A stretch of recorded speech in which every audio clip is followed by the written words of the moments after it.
দেখুন, রিপোর্টস যা দেখছি সিচুয়েশন কিন্তু খুব একটা কন্ট্রোলে নেই। আপনাদেরকে কিন্তু মনে জোর রাখতে হবে।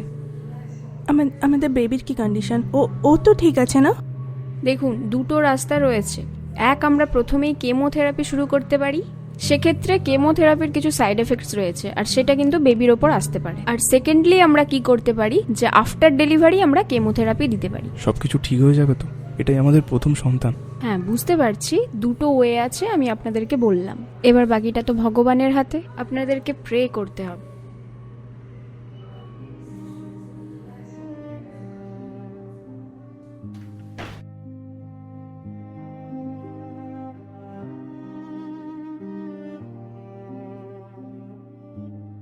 মায়া, আমরা আবার শুরু করতে পারবো। এবার না হয় আমরা আমাদের নতুন অতিথিকে বিদায় জানাই। আমি পারবো না। আমি কিভাবে এটা করতে পারি? অমন ছোট্ট একটা মানুষকে আমি হত্যা কিভাবে করব? আমি পারবো না নীল, প্লিজ, আমি পারবো না। আমি তো মা, বলো। তুমি জানো না একটা মায়ের কি কন্ডিশন থাকে। মা, একদম ভেবো না, সব ঠিক হয়ে যাবে।